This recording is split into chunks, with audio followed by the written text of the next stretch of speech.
Pues muy buenas tardes, amigos de México Libertario, gente que nos sigue en nuestras redes sociales, en este webinario Más Innovación, Menos Regulación, el cual podemos realizar en México Libertario con el apoyo de Somos Innovación, la red latinoamericana de la innovación. Y agradecemos mucho el que nos acompañen para pues un buen programa, que muy buen programa que vamos a tener el día de hoy, en esta ocasión con el maestro Marcelo Elizondo. El maestro Elizondo es consultor económico, abogado, profesor e investigador. Él se encuentra en Argentina, supongo que en Buenos Aires, Marcelo.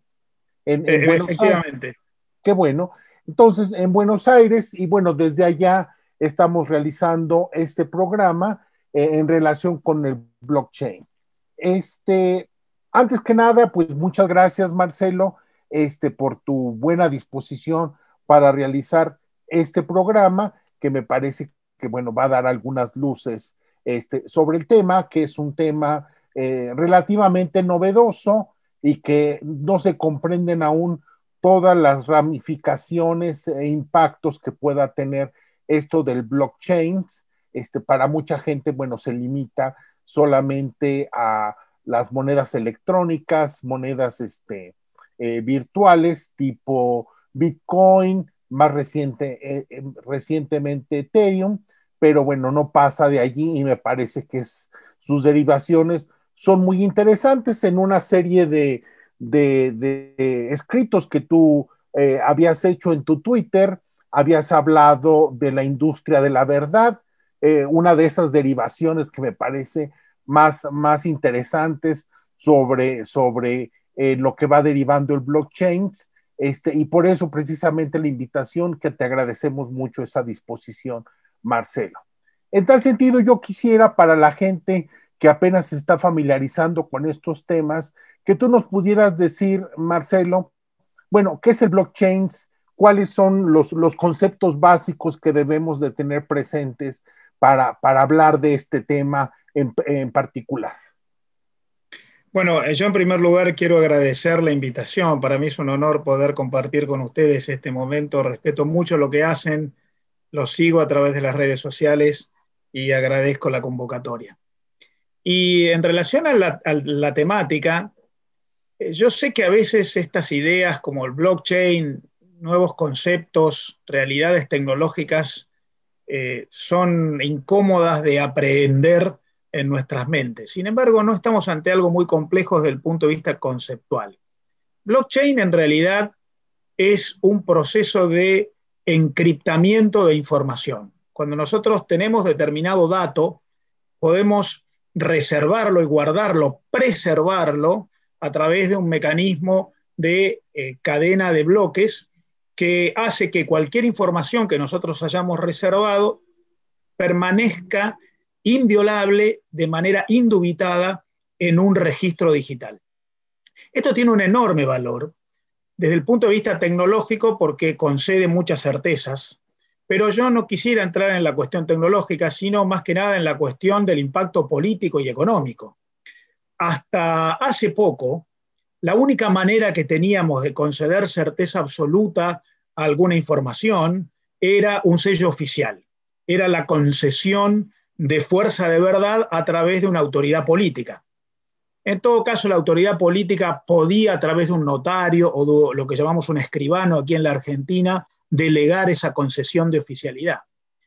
En el mundo, en mi opinión, está ocurriendo un proceso de desgaste muy grande del poder político. Las tecnologías, la espontaneidad, la internacionalidad global de las personas está haciendo que el poder político, que por definición es local, el Estado nacional es local, empiece a tener crisis y van apareciendo estos instrumentos sustitutivos.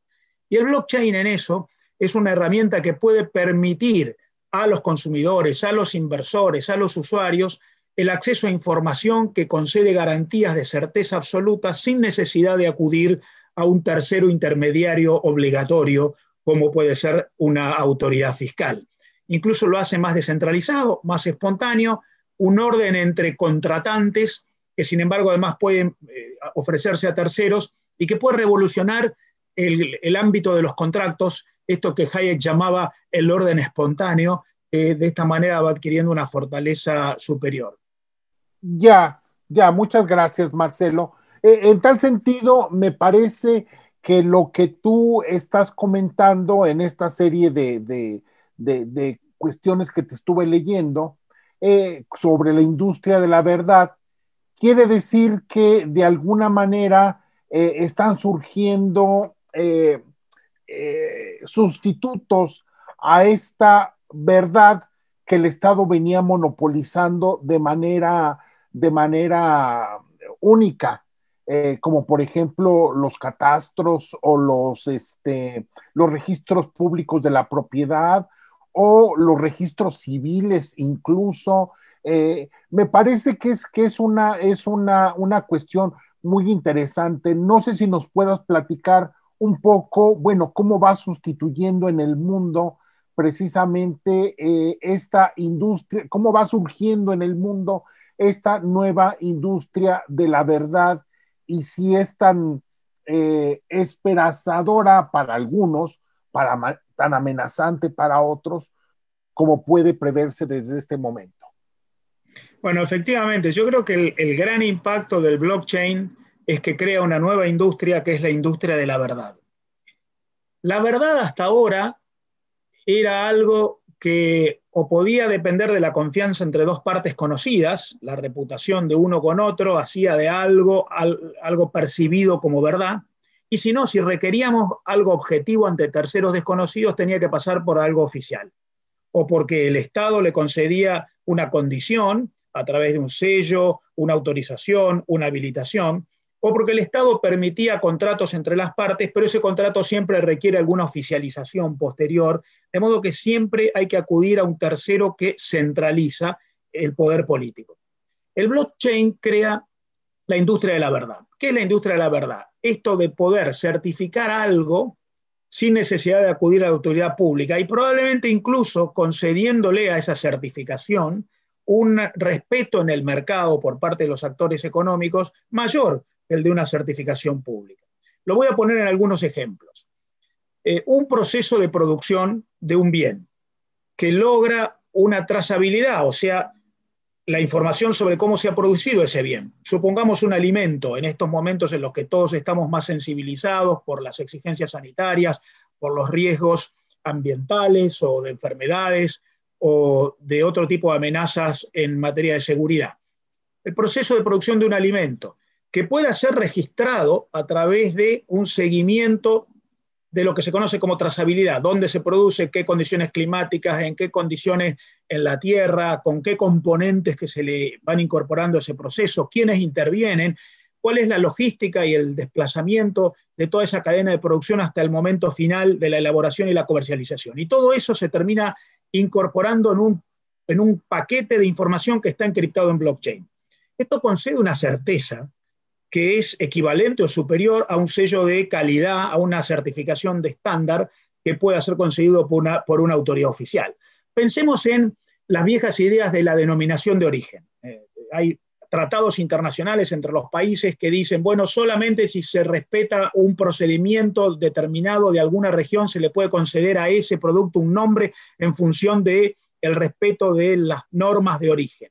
Pensemos en la condición de orgánico o de respetar determinadas normas de calidad. Y que todo eso, en vez de pasar por un sello público, el Estado está perdiendo capacidad ante la evolución tecnológica que lo supera, sea registrado en blockchain. Pensemos algo más. Pensemos que quien produce un bien haga una alianza con alguna red social que tiene capacidad satelital, Google, y que a través de esa alianza Google provea información sobre las condiciones climáticas de la producción de un bien en determinado momento, en determinado lugar, y que además le incorporemos la información sobre el proceso productivo y todo eso lo guardemos en blockchain. Eso le concede a ese alimento final una reputación, una condición certificada indubitable que le va a permitir al consumidor utilizar con esa información como un elemento muy diferenciado. Bueno, esto que es un ejemplo y que puede ser replicado a otras cosas, lo que se llaman los smart contracts, contratos entre partes que permiten encriptar la definición de la prestación esperable y la contraprestación de la otra parte, y allí queda firme y no hay ninguna duda sobre a quién acudir que lo interprete. Pensemos en las criptomonedas, que en realidad hoy, ante el debilitamiento de las monedas mundiales como consecuencia de la mega emisión que están haciendo los países, entonces esas criptomonedas están mejorando en su cotización. ¿Por qué? Porque hay una certeza a través del blockchain de que no habrá sobreemisión o no habrá sobreoferta ante una demanda más o menos estable de esas monedas. Todo esto está generando esa capacidad de acceder a la verdad de manera descentralizada, entre partes, imponible ante terceros, sin pasar por sellos oficiales que muchas veces pueden estar sospechados de mala práctica, de corrupción, de antigüedad. De modo que esa industria de la verdad, que antes dependía de un sello oficial y ahora puede surgir en contratos entre particulares, concediéndole a esa certeza un valor intangible que el mercado paga, nos está poniendo ante oportunidades que pueden llegar muy lejos en términos de la reputación, la diferenciación y el desarrollo de la economía del conocimiento, que en definitiva es la economía nueva. El conocimiento, la información incorporada en un proceso o en un producto certificado a través de una garantía certificada por una criptomodalidad, el blockchain, que crea una oportunidad enorme de desarrollar esta economía de los intangibles. Ahora bien, Marcelo, yo sé que no era la intención de tus escritos cuando hablabas de esto, pero podríamos ir suponiendo que este proceso que estás describiendo pudiera significar el eliminar buena parte de la burocracia y por lo tanto también poner en cuestionamiento quizá en un futuro más o menos lejano la existencia del propio Estado. Pero también yo quiero plantearte la siguiente cuestión.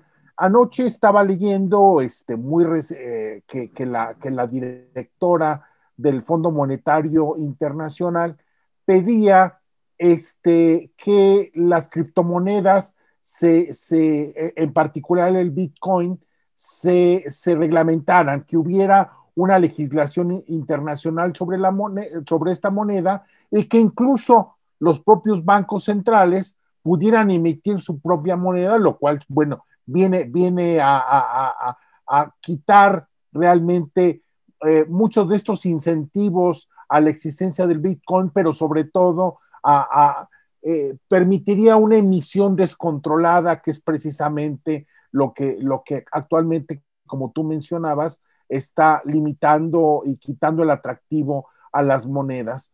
Pero entonces, es decir, el Estado no es un ente que no se va a defender. Esta actitud del Fondo Monetario Internacional me indica que van a dar la pelea si acaso siente que burocracia y Estado están siendo sustituidos. ¿Qué pensarías tú sobre esto, Marcelo? Bueno, yo creo que hay una crisis propia del nuevo tiempo. El Estado nacional es, por definición nacional, es localizado y temporalizado, actúa en un territorio y en un momento. El mundo está generando espontáneamente una evolución que es internacionalizada y que es deslocalizada. De modo que yo creo que hay una crisis inexorable en el Estado, más allá de posturas ideológicas. La nueva economía es una economía de los intangibles. Hay numerosos trabajos que están mostrando que el principal valor que genera la economía mundial cada año ya no es de bienes físicos, sino que es de intangibles. ¿Qué son los intangibles? Bueno, es la propiedad intelectual, es el saber hacer, es la certificación de estándares de calidad, también es el tráfico de datos, que es el principal insumo para la economía internacional. Hoy ya la globalización no es mero comercio de bienes físicos. El comercio de servicios crece mucho más dinámicamente que el comercio de bienes físicos, 60% más el de servicios que el de bienes físicos.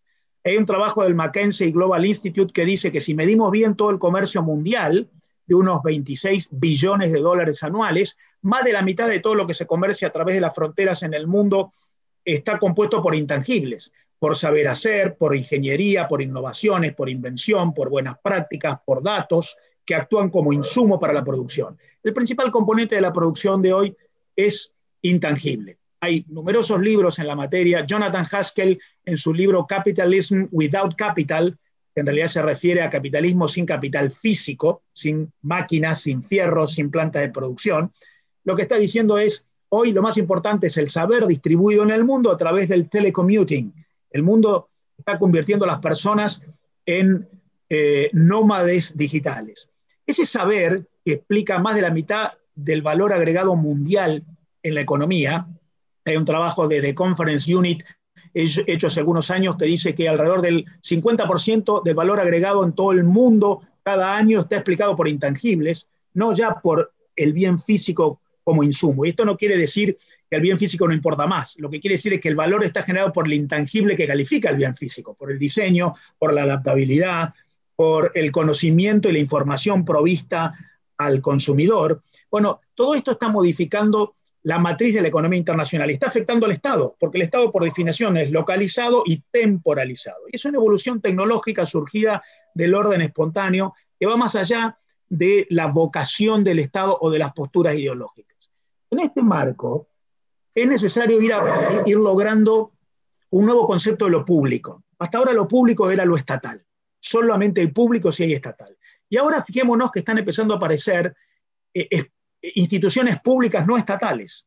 Por ejemplo, pensemos en el comercio que ocurre a través de plataformas. Plataformas como Amazon o como Mercado Libre, una empresa argentina que abastece en Latinoamérica el comercio electrónico. Resulta que hay un vendedor en la empresa Mercado Libre, que es de origen argentina, que ofrece plataformas para que un vendedor ofrezca un producto y un comprador lo compre espontáneamente allí dentro, se firma un contrato y se paga. ¿Y quién es el garante de que esa operación se produzca? La plataforma. Ya no hay un contrato ante el Estado. La empresa que ha actuado de plataforma garantiza que si una parte no cumplió tenga una sanción o garantiza que si hay que rever la operación se ponga en marcha. Van apareciendo espacios públicos no estatales. El blockchain es un espacio público no estatal, es una certificación de información, de un estándar de calidad, de un cumplimiento de normas, de un proceso productivo exhibido al consumidor que concede garantías sin acudir a las normas públicas. De modo que hay un nuevo concepto de lo público no estatal. Lo público es necesario, pero puede ser más espontáneo, puede ser más cercano. Ya puede no depender de regulaciones nacionales o supranacionales a través de burocracias de alianzas entre países. Aparece lo que se llama la mesoeconomía, la economía inmediata de actores que se juntan y van creando espacios comunes en ecosistemas que pueden obtener a través de este tipo de instrumentos como blockchain certezas que puedan resolver conflictos o conceder garantías en adelante. ¿Es posible que el Estado se sienta incómodo ante esto? Sí, pero también es cierto que esa economía global que crece de manera vertiginosa, que no ha podido ser detenida por la pandemia, requiere instituciones públicas nuevas y el espacio público no estatal que concede este tipo de instrumentos tecnológicos puede aparecer como una solución que vaya creciendo en adelante. Si el Estado reacciona o no, bueno, lo veremos. La cuestión es si tiene capacidad para impedir esto. Yo creo que si el Estado quiere regular las criptomonedas, poco va a poder hacer. Las criptomonedas ocurren inexorablemente más allá de lo que el Estado haga y hay fenómenos que son inexorables. Por ejemplo, el flujo de información. El flujo de información ha crecido a través de las fronteras 1.500 veces en los últimos 10 años en el mundo. En ese plazo, el comercio internacional de bienes creció 2 veces. El flujo de información en el mundo, en muchos casos, hasta está incuantificado. No hay facturación en frontera entre las empresas que comparten información, no está registrado en ningún lado. Hay un fenómeno tecnológico que supera la capacidad burocrática y que va más allá de la discusión tecnológica. Bien, me parece que ha sido muy claro, Marcelo, sobre esto, pero no me quiero ir sin hacerte una pregunta, Marcelo. Veía, por ejemplo, que una de las grandes características del blockchain es precisamente el anonimato. El anonimato, por ejemplo, al registrar bajo un nuevo esquema, ya no de catastros y registros públicos de la propiedad, notarios, corredores, etcétera. Bueno, habría solamente la certificación de que es correcta la compraventa, digamos, de propiedades. Sin embargo, se guardaría el anonimato precisamente de quiénes son los compradores. Y esa es una de las características de este tipo de instrumentos, me parece. si le dices anonimato en países como los nuestros, Argentina, México, en donde la corrupción política hace de las suyas. En México, por ejemplo, llegó un gobierno que prometía eliminar toda la corrupción y de pronto nos vamos enterando día a día que hay funcionarios de ese gobierno que acumulan propiedades en México y en el mundo. Bueno, me parece que es también plantea una serie de riesgos, esta serie de instrumentos, como por ejemplo este anonimato en cuestiones inmobiliarias, que me parece que también debemos de ver con cuidado. ¿Cuál es tu opinión al respecto, Marcelo? Bueno, yo no creo que el Estado vaya a desaparecer. Yo creo que el Estado va a permanecer como instancia de reserva de algunas garantías. Por ejemplo, el Poder Judicial. Alguien siempre va a tener que dirimir en última instancia si hay una controversia, alguna violación de un pacto, y eso está bien que ocurra. Yo no soy un anarquista que cree que el Estado desaparecerá, pero sí creo que el poder político está en serio desgaste. El Estado está en serio desgaste. Vemos los conflictos sociales de la gente en la calle que ya no se siente pertenecer a ese colectivo que era el Estado. Los colectivos en el mundo están en crisis las familias, están en crisis las iglesias, están en crisis las empresas como generadoras de una carrera laboral de por vida, como ocurría en nuestros padres y en nuestros abuelos. Bueno, si están en crisis los colectivos, ¿por qué no estaría en crisis el Estado, que es un colectivo? ¿Y por qué es la crisis? No por razones ideológicas, sino por evolución tecnológica. Miremos lo que ha pasado en el mundo en este 2020 tan particular. Resulta que el sistema educativo se ha sostenido donde ha podido a través de plataformas de comunicación como Zoom o como Meet, que han sido los grandes proveedores, empresas privadas sosteniendo la educación pública. Pensemos lo que está ocurriendo con las redes sociales. Son las redes sociales ahora las que deciden si las autoridades políticas pueden opinar o no. Es Twitter quitando del listado al presidente Trump. Antes la censura era de la autoridad política sobre la actividad privada. Ahora empieza a ocurrir al revés.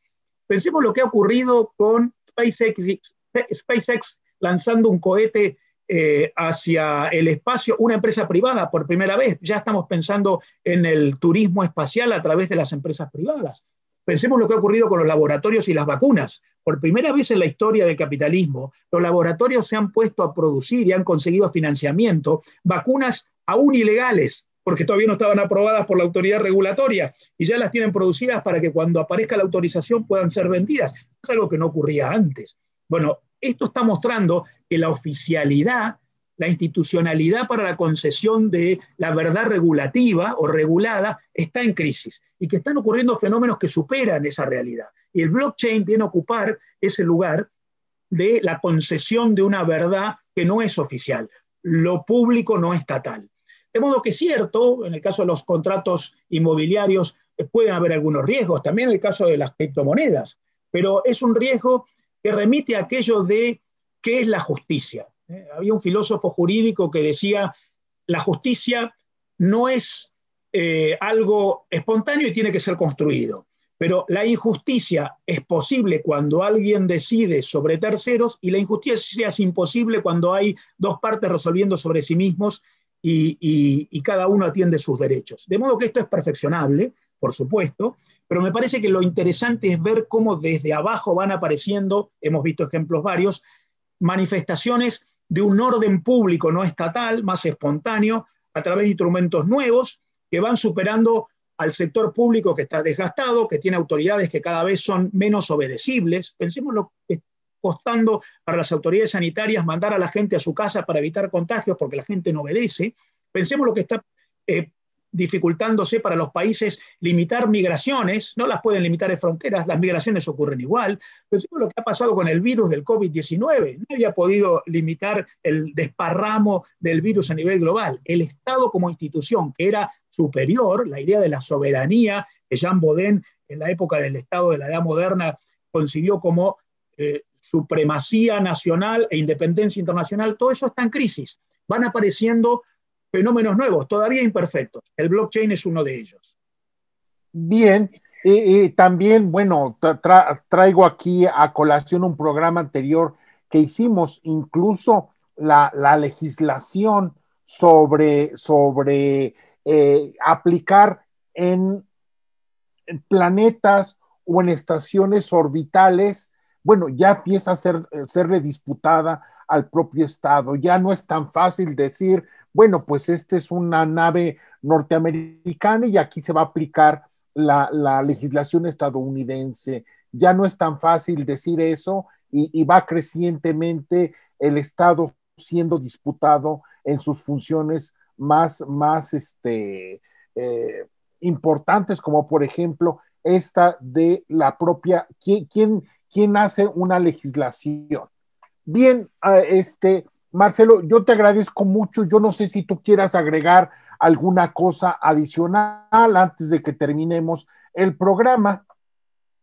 Yo simplemente quiero resaltar que esto es un movimiento que está ocurriendo de manera espontánea en función del avance tecnológico, más allá de posturas ideológicas. Después podemos discutir ideológicamente si nos parece mejor, peor, si creemos que debe ser alentado o nos debe atemorizar o conceder confianza. Esa es otra discusión. Esto está ocurriendo espontáneamente. Pongo un ejemplo más. Hay más de 50 millones de personas en el mundo trabajando desde sus hogares para países distintos de aquellos en los cuales están viviendo. El teletrabajo internacional. ¿Qué legislación laboral aplicamos para ello? ¿Cómo se cuantifica esto en términos jurídicos? Hay un fenómeno natural de una globalización que ocurre y que no es detenible y que se exacerba y que tiene que ver con el espíritu humano, de ir ampliando los ámbitos de acción. El ser humano es social y siempre buscará más vinculación internacional. Por lo que está ocurriendo es un orden natural, espontáneo, de superación, y que no tiene que ver con una discusión ideológica sobre la cual sí podemos discutir, pero me parece que eso es otro terreno. Muchas gracias, Marcelo. Te agradecemos mucho tu tiempo, la permanente disposición que siempre tuviste para realizar este diálogo. Va a ser muy ilustrativo, bueno, para gente que apenas está conociendo estos términos, sus implicaciones, estudiante, gente común que de pronto precisamente está viendo, bueno, pues por qué la colectividad, tanta gente no está obedeciendo al gobierno, por ejemplo, en la pandemia, bueno, pues obedece a alguno de los fenómenos que aquí dibujaste y que muy probablemente en programas posteriores vamos a tratar de profundizar. Yo te agradezco mucho tu buena disposición a nombre de México Libertario y de Somos Innovación, el tiempo que nos diste, la generosidad de tu talento para poder desarrollar este diálogo, Marcelo, y próximamente, bueno, ahí te vamos a estar molestando y de verdad, y claro, como siempre, seguir leyendo en redes sociales.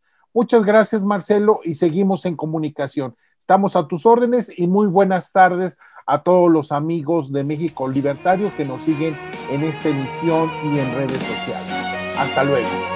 Adiós, gracias.